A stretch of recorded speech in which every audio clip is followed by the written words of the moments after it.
Hello बच्चों, कैसे हैं आप। तो आज हम करते हैं इसमें एक्सरसाइज ये 5.3 अर्थमेटिक प्रोग्रेशन 5.3 का क्वेश्चन नंबर 18। क्वेश्चन नंबर 18 से पहले जो क्वेश्चंस हैं वो हम इसके पहले वाली वीडियोज़ में कर चुके हैं, वो आप देख सकते हो। तो 18 नंबर क्वेश्चन है, इसमें गिवन है ये वर्ड प्रॉब्लम है। और spiral is made up of successive semi circle semicircles with centers alternatively at A and B, starting with center A of radius होता है 0.5 centimetre, 1 centimetre to 1.5 centimetre, 2.0 centimetre and so on. तो what is the total length of such a spiral made up of 13 semicircle. मतलब कि जैसे figure में दिया हुआ है, बुक में भी देख सकते हैं आप, थोड़ा क्लियर अगर ना हो आपको तो बुक में क्वेश्चन सेम क्वेश्चन है, वही मैंने लिखा है यहाँ पे, तो आप बुक में रीड कर सकते हैं। उसमें दिया यहाँ पे कि एक सेमी सर्कल ये है आपका, एक सेमी सर्कल ये है आपका, एक सेमी सर्कल ये है, और इसके आगे भी आप ऐसे ड्रॉ कर सकते हैं। तो जैसे ये सेमी सर्कल है पहले वाला, इसके लिए सेंटर ए है, ये उसकी लेंथ हो जाएगी। फिर सेकंड सेमी सर्कल जिसको हमने L2 से रिप्रेजेंट किया है, उसका सेंटर बी है। L3 थर्ड सेमी सर्कल है, उसका सेंटर ए है, और इसको हमने L3 से रिप्रेजेंट किया है। तो हमें क्या करना है यहाँ पे, ये 13 सेमी सर्कल्स हैं और हमें क्या करना है, इन सबकी ना टोटल लेंथ फाइंड करनी है। जैसे फर्स्ट की लेंथ ये हो गई, सेकंड की लेंथ ये हो गई, थर्ड की लेंथ ये हो गई। तो हम यहाँ पे क्या करने वाले हैं अभी, तो इसमें क्या है कि यहाँ पे जैसे फर्स्ट सेमी सर्कल है तो उसके लिए लेंथ है। तो अब ये सेमी सर्कल है, नॉट सर्कल। लेंथ का मतलब होता है सर्कल का सरकमफ्रेंस। सरकमफ्रेंस का जो फॉर्मूला होता है वो शायद आपको पता होगा, मैं लिख देता हूँ यहाँ पे। तो वो है आपका सरकमफ्रेंस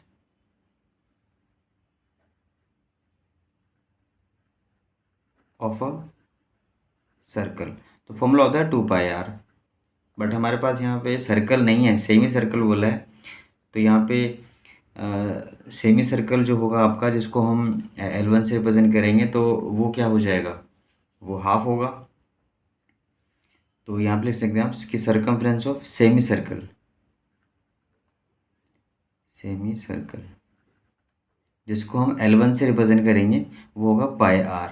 और यहाँ पे जो पाए पाए रहेगा, तो फर्स्ट जो सेमी सर्कल है उसकी जो रेडियस है वो आपका 0.5 है, जैसे क्वेश्चन में गिवन है। तो आर की वैल्यू 0.5 हो जाती है, जो यहाँ पे आप डाल देंगे इस टाइप से। इसके बाद में सर्कमफ्रेंस ऑफ सेमी सर्कल, या लेंथ बोल सकते हैं, या फिर आप लेंथ बोलो या सेमी सर्कल, ठीक है, कुछ भी लिख सकते हैं आप लेंथ, क्योंकि ये लेंथ होगी, मतलब ये वाला आपका यहाँ पे लेंथ, ये सर्कमफ्रेंस बोल दो कि length of semi circle L1, और आगे length of semi semi circle L2, जिसको मतलब पाई आर लिखेंगे उसको भी। तो उसमें जो पाई की वैल्यू होगी वो पाई रहेगा, बाद में पुट करेंगे इसको, वैसे गिवन है क्वेश्चन में यहाँ पे, तो 1.0 ले लेंगे आप। इसके बाद में length of semi circle L3, इसमें भी पाई आर फॉर्मूला लिखेंगे।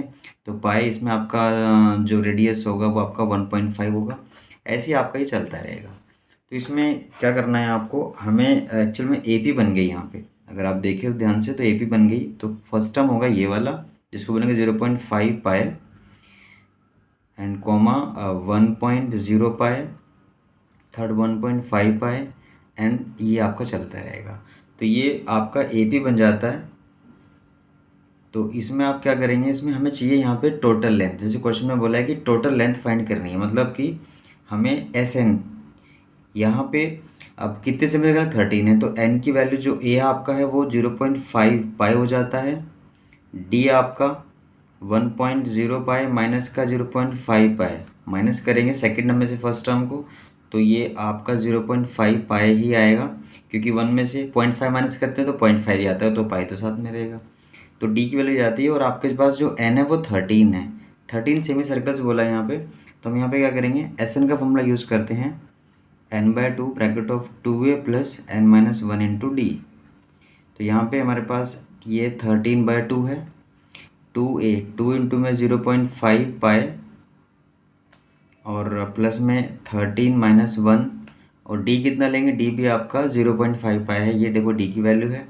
तो 0.5 पाए डी की वैल्यू लेते हैं हम, ये कर देते हैं इसको। उसके बाद में नेक्स्ट स्टेप में 13/2 मल्टीप्लाई करेंगे इसको, तो ये 2 5 जा 10 होता है और ये 0.5 है तो 1.0 पाई हो जाएगा। और उसके बाद में ये 12 आएगा यहाँ से, इंटू में 0.5 पाई होगा। नेक्स्ट स्टेप में आप क्या करेंगे, 13/2 ये 1.0 पाई प्लस ये आपका 12 5 जा 60 होता है तो 6.0 हो जाएगा, क्योंकि वन प्लेस के बाद भी आप डेसिमल भी दोगे तो ये पाया जाएगा।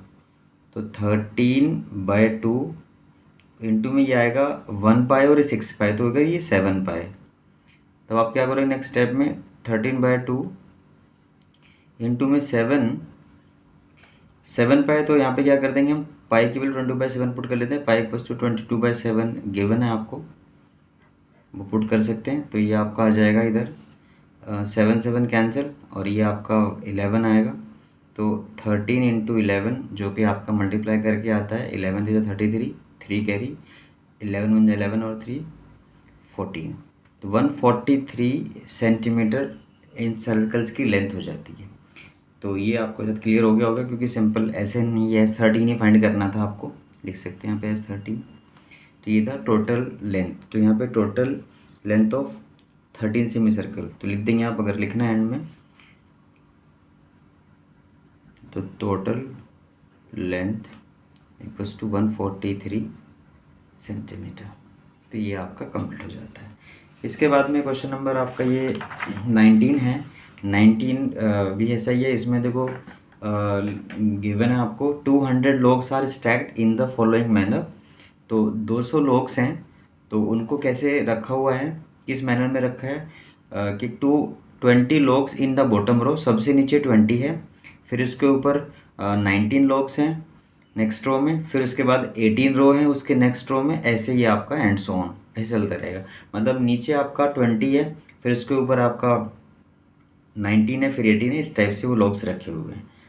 तो इन वो कह रहे हैं कि in how many rows are 200 logs place, मतलब कितने रो में वो रखे जाएंगे, नंबर ऑफ है ना, एन फाइंड करना है नंबर ऑफ टर्म्स, और how many logs are there in the top row, और जब से सबसे ऊपर वाली रो है उसमें कितने लॉग्स हैं। तो हम पहले यहाँ पे एन की वैल्यू निकालेंगे, हमारे पास टोटल 200 है, तो यहाँ पे लॉग्स इन फर्स्ट रो ऐसे अगर हम डाल देते हैं यहाँ पे, number of logs in first row कितने 20, number of second row equals to 19, number of third row equals to 18, ऐसे आपका ये चलता रहेगा। इसके बाद में अब यहाँ पे अगर ए पी इसका बनाए तो बन जाता है आपका 20 19 18 एंड। और हमारे पास जो गिवन है यहाँ पे क्वेश्चन में कि एन तो फाइंड करना है, ए आपके पास 20 है, डी आपके पास 19 माइनस 20 जो कि -1 बनेगा, और एस एन सम आपके पास गिवन है 200, टोटल लॉग्स 200 गिवन है, और एन तो आपको यहाँ फाइंड करना है। तो यहाँ पे एस एन का ही फॉर्मूला यूज़ कर लेते हैं आप। तो उसमें क्या लिखेंगे आप, S n equals to n/2 2a plus n-1 into में डी। तो एस एन ये 200 है, तो ये n का नहीं पता हमें, n/2 लिखेंगे, 2 इंटू में 20 प्लस n-1, डी आपका -1 लेंगे, जैसे ब्रैकेट में डाल के लिखना उसको। इसके बाद में ये 2 को यहाँ से करते हैं, 400 आएगा इक्वल्स टू में n, ये आपका आ जाएगा 40, और ये अगर यहाँ से ये -1 से मल्टीप्लाई करते हैं तो माइनस का n आएगा और प्लस का 1 आ जाएगा। इसके बाद में 400 n, उसके बाद में आप 40 प्लस 1 41 माइनस n होगा। इसके बाद में मल्टीप्लाई कर लेते हैं n से, तो 400 इक्वल टू में 41 n माइनस का n स्क्वायर होगा। अब इसके बाद क्या करेंगे आप, ये दोनों टर्म को लेफ्ट साइड में ले आते हैं, तो ये इधर आके पॉजिटिव होगा, ये लिखेंगे पहले, फिर ये लिख लेंगे माइनस का 41 और फिर लिख देंगे यहाँ प्लस का 400 इक्वल टू 0। तो हमने क्या किया, इसमें इन दोनों टर्म्स को लेफ्ट हैंड साइड में शिफ्ट कर लिया, ये ठीक है, इन दोनों के साइन चेंज हो जाएंगे, और ये हमने थोड़ा प्रॉपर फॉर्म में लिख दिया, पहले स्क्वायर वाला टर्म फिर विदाउट स्क्वायर वाला और उसके बाद कांस्टेंट। अब ये बनती है आपकी इक्वेशन क्वाड्रेटिक फॉर्म में। तो हमें क्या करना होगा, यहाँ पे 400 के फैक्टर में करने पड़ेंगे, तो वो आप कर सकते हो, वो कोई बड़ा वर्क नहीं है। 400 फैक्टर मैं यहाँ पे कर देता हूँ साइड में, तो आपका आएगा ये 20 200, फिर 2 से करते हैं 100, फिर 2 से करते हैं 50, फिर 2 से करते हैं 25, फिर 5 से करें और फिर 5 से करें, बना गया आपका ये। तो हमारे पास जो आते हैं फैक्टर्स वो आते हैं 2 2 2 2 5 5। अब हमें सम इज़ 41 चाहिए, क्योंकि सम क्यों चाहिए, क्योंकि 400 पॉजिटिव है, ये प्लस का है, इसलिए इसके जो दो फैक्टर होंगे उन दोनों को ऐड करेंगे तो वो आपका आएगा 400 मल्टीप्लाई करके आएगा और ऐड करके आएगा 41। तो हम क्या करेंगे, यहाँ पे क्या क्या हमें लेना चाहिए इसमें से, एक तो ये ले लेते हैं 25, तो 25 इंटू, और जो बाकी ये बचते हैं 2 2 2 2, ये आपका 16 होता है। अब इनको ऐड करके देख लो आप, मल्टीप्लाई करके तो ये बनेगा ही बनेगा, इनको दोनों को प्लस भी अगर हम करते हैं तो 41 आ रहा है। तो हमें ये यहाँ से क्लियर हो गया कि हमें ये दो फैक्टर लेने हैं 25 और 16। तो आज किसको कैसे लिखोगे आप, एन स्क्वेयर माइनस का 25n माइनस का 16n प्लस का 400 0। ये इसलिए लिखा क्योंकि दोनों नेगेटिव, क्योंकि दोनों जब साइन सेम होता है तभी हम ऐड कर सकते हैं, तो एडिशन के बाद ही आना चाहिए। अगर ये प्लस का होता दोनों के साथ प्लस साइन रखते, माइनस का है तो दोनों के साथ माइनस साइन रखना है, क्योंकि सेम साइन होगा तभी हम ऐड कर सकते हैं, और एडिशन ही हमें चाहिए था। इसके बाद क्या करेंगे, एक ये पेयर बनता है, एक ये पेयर बनता है, कॉमन ले लेते हैं आप यहाँ पे। तो यहाँ से n कॉमन लेंगे तो n-25, और यहाँ से 16 कॉमन लेंगे तो n-25। ये कैसे आया, जब 16 यहाँ से कॉमन लोगे तो यहाँ से n आएगा, और 16 से 400 को डिवाइड करोगे तो 25 आएगा, क्योंकि डिवाइड कॉमन लेते हैं तो डिवाइड करके यहाँ पे लिखते हैं। और साइन चेंज इसलिए किया क्योंकि ब्रैकेट से बाहर माइनस साइन है इसलिए। इसके बाद में नेक्स्ट स्टेप में n-25 एक ब्रैकेट और n-16 दूसरा ब्रैकेट इक्वल टू 0, और यहाँ से आपका यहाँ से n-25 इक्वल टू 0, तो n इक्वल्स टू 25 आ गया, और n-16 इक्वल टू 0, तो n इक्वल टू 16 आ गया। अब दोनों ही वैल्यू पॉजिटिव है n की, तो दोनों ही पॉसिबल आंसर है। बट जैसे क्वेश्चन में इन्होंने बोला कि इन हाउ मैनी रोज, अब रो कितनी लेंगे, अब वो ये भी हो सकती हैं ये भी हो सकती हैं, लेकिन अब इसमें से कौन सा आंसर करेक्ट होगा, उसके लिए आपको क्या करना पड़ा कि लास्ट में उन्होंने बोला कि in how many logs are in the top row, सबसे ऊपर रो में कितने, मतलब सबसे ऊपर का मतलब वो हमारी लास्ट रो होगी, लास्ट रो का मतलब ए एन, मतलब लास्ट टर्म मतलब nth टर्म, तो वो हमें यहाँ फाइंड करना होगा। तो हम क्या करते हैं, ए एन का फॉर्मूला यूज़ करते हैं इसके अंदर, उससे पता लग जाएगा कि लास्ट वाली रो में कितने लोग्स हैं, तो हमें वो टर्म फाइंड करना है। तो a plus n-1 into D. अब हम क्या करते हैं यहाँ पे, n a की वैल्यू हमें पता है, a आपका 20 है, और n अगर हम पहले 25 अगर लेते हैं, अगर n की वैल्यू लें पहले ये वाली वैल्यू, तो वो पुट करते हैं तो 25 माइनस 1, और d कितना लेंगे, d आपका -1 है, तो ये -1 डाल देंगे यहाँ पे। इसके बाद में ये 20 था, ठीक है 20, और ये आपका आएगा 24 इंटू में -1, तो ये तो आपका 20 माइनस का 24 आता है, दोनों को मल्टीप्लाई करें -24 आएगा, तो ये तो माइनस का 4 आ गया, जो कि नेगेटिव आता है, तो ये आंसर आपका पॉसिबल नहीं है, इसका मतलब n की 25 नहीं होगी। अब हम क्या करते हैं, इफ़ n इक्वल टू 16, दूसरा वैल्यू लेते हैं n का जो यहाँ पे निकला था हमारे पास, तो वो ले लेते हैं। तो उसके बाद ये पर पुट करते हैं a n equals to a plus n-1 into d, इसमें आपका ये 20 होगा, और ये आपका होगा 16 माइनस 1 इंटू -1, तो ये आपका आएगा 20, ये आएगा 15 इंटू -1, इस टाइप से लिख लेंगे सॉल्व करके, तो 20 माइनस का 15, जो कि आंसर 5 आता है, और ये आंसर आपका करेक्ट है। क्यों, क्योंकि number of logs in top row, तो पता लग गया यहाँ पे कि यहाँ लिख देंगे आप number of logs in top row are 15, तो ये आपका आंसर आ जाता है। तो फिर सॉरी 15 नहीं 5 ओनली, वो टॉप रो में आंसर आपका आ जाता है, ये आपका होगा 5। तो नंबर लॉग्स इन टॉप रो 5 होंगे आपके, तो ये क्लियर है, क्योंकि ये पॉजिटिव आ रहा है इसलिए आपका ये आंसर कंसिडर, वो आंसर कंसिडर नहीं करेंगे। इसके बाद में ये कंप्लीट हो जाता है। इसके बाद में हम क्वेश्चन नंबर करते हैं,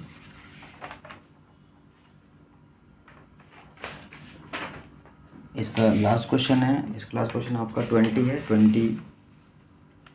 20 थोड़ा सा लेंदी दिख रहा है यहाँ पे। अगर जैसे इसका अगर हम देख रहे हैं, इसमें क्वेश्चन का ये वर्ड प्रॉब्लम है ये भी आपकी। तो इसमें क्या करेंगे आप, देखते हैं क्या करने से पहले पढ़ लेते हैं इसको। In a potato race a bucket is placed at the starting point which is 5 meter from the first potato and other potato are placed 3 meter apart in a straight line. There are 10 potatoes in the line. तो जैसे कि मैंने एक थोड़ा सा figure बनाने का थोड़ा कोशिश किया है इसमें, जैसे कि बुक में फिगर है वो भी देख सकते हैं आप। तो जैसे यहाँ पे ये बकेट है, उसके बाद में जो फर्स्ट पोटैटो है ये आपका, ये वाला फर्स्ट पोटैटो यहाँ से यहाँ तक ये 5 मीटर डिस्टेंस पे है, और इसके बाद जो नेक्स्ट पोटैटो है वो 3 मीटर के डिस्टेंस पे है, उसके बाद 3 मीटर के डिस्टेंस पे, उसके बाद 3 मीटर नेक्स्ट। तो ऑल पोटैटोज आर, जो डिस्टेंस है ये गिवन है इनके बीच में वो 3 मीटर्स है सब में। तो यहाँ पे जैसे उन्होंने बोला कि कोई कॉम्पिटिटर है, नीचे लिखा है स्टार्ट फ्रॉम द बकेट, तो वो बकेट से स्टार्ट करेगा and pick up the nearest potato. जैसे यहाँ से स्टार्ट करता है तो जो पहले वाला पोटैटो है वो उसको पिक करेगा and run back to pick up the ये sorry run back with it, मतलब यहाँ से ये फर्स्ट पोटैटो उठाएगा, उसके बाद में रन बैक वापस जाएगा and drop in the bucket, bucket के अंदर उसको डाल देगा। उसके बाद फिर से run back to pick up the next potato, फिर यहाँ से वापस जाएगा यहाँ पे नेक्स्ट वाले पोटैटो को, इसको उठाएगा, फिर वापस जाएगा बकेट में उसको डाल देगा। ऐसे इसमें आगे लिखा हुआ है and see continue in the same way. तो ऐसे ही जो वो कॉम्पिटिटर है वो हर एक पोटैटो को उठाएगा और वापस बकेट में डाल देगा, आगे जाएगा उठाएगा वापस डाल देगा। तो ये आपका चलता रहेगा। और ये कितने पोटैटोज़ हैं, वो टोटल आप 10 पोटैटोज़ हैं आपके लिखे इन्होंने यहाँ पे क्वेश्चन में। तो हमें क्या फाइंड करना है कि what is the total distance has to run, मतलब उसने जो 10 पोटैटोज़ को एक एक करके उठा के बकेट में डाला है तो कितना डिस्टेंस कवर किया है टोटल, तो वो हमें फाइंड करना है। मतलब टोटल इसका मतलब हमें एस सम फाइंड करना है। तो हमारे पास ये देखना होगा इसमें पहले कि जो फर्स्ट पोटैटो को उसने उठाया बकेट से वो यहाँ पे आए, फिर यहाँ से वापस बकेट में डाला तो कितना डिस्टेंस कवर किया। तो फर्स्ट पोटैटो के लिए हम ले लेते हैं यहाँ पे, तो लिख देंगे यहाँ पे इसमें कि डिस्टेंस इन, लिख देंगे distance cover in first potato equal to 5 + 5 that means 10। क्यों? क्योंकि 5 मीटर यहाँ से यहाँ पे होगा फिर वापस जाएगा, तो 5 + 5 10 हो गया। तो distance cover in second potato,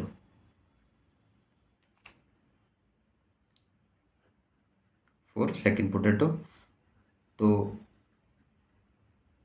उसके लिए कितना डिस्टेंस कवर करना पड़ेगा, ये आपका सॉरी, तो सेकंड पोटैटो कितना डिस्टेंस कवर करना पड़ेगा। तो पहले देखो यहाँ पे मैं बताता हूँ कि बकेट से यहाँ पे जाएंगे, फर्स्ट के लिए था यहाँ से यहाँ तक मतलब 10 हो गया, फिर सेकंड के लिए यहाँ से यहाँ पे जाएगा फिर वापस आएगा।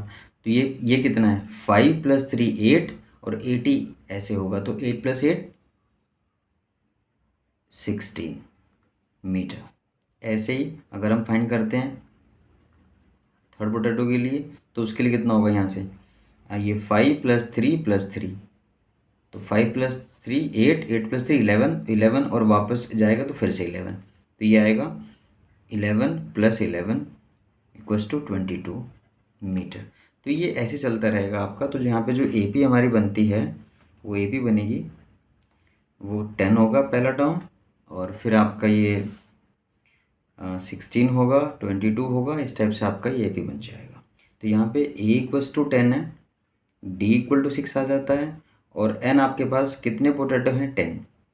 तो सम हमें फाइंड करना है, तो उसके लिए आप SN का फॉर्मूला यूज़ कर लेते हैं, n/2 2A + n - 1 × D। इसके बाद में ये आपका 10/2 2 × में 10, A की वैल्यू 10 पुट कर ली, प्लस 10 - 1 D आपका 6 है वो डाल देते हैं, ये आपका 5 आ जाएगा डिवाइड करके। इसके बाद में ये 20 आएगा मल्टीप्लाई, ये 9 × में D कितना था, D था आपका 6, सॉरी यहाँ डाल सकते हैं आप इंटू में 6। तो ये आपका आ जाता है 5 20 + 9 6 54। तो इसको आप नेक्स्ट टाइम में सॉल्व कर लेते हैं। तो 5 × इन दोनों का सम कितना आएगा ये आएगा आपका 74 और जो मल्टीप्लाई करके आता है 5 4 20 2 कैरी आएगा 5 35 टू 37 तो 370 मीटर। तो इसमें यहाँ पे जो टोटल डिस्टेंस होगा इनको यहाँ से इसको सबको पिक करके और बकेट में डालने वाला जो डिस्टेंस होगा total for all the potatoes वो होगा आपका 370 मीटर। लिख देंगे आप कि total distance equals to 370 metre. तो ये आपका आंसर इसका आ जाता है। और इस एक्सरसाइज में क्वेश्चन 20 ही थे, तो ये एक्सरसाइज कंप्लीट हो गई है। तो ये लास्ट एक्सरसाइज थी इसकी। इसके बाद हम नया चैप्टर स्टार्ट करेंगे। तो और ये यहाँ पे कंप्लीट हो जाता है, तो आप इसको रिवाइज करना, अच्छे से देखना और आपको क्लियर हो जाएगा। और हमें जो नेक्स्ट वीडियो में हम करेंगे नए से कौन सा करते हैं देखते हैं। तो आप ध्यान रखिए अपना, चैनल को सब्सक्राइब करें, शेयर करें, लाइक करें। Thank you.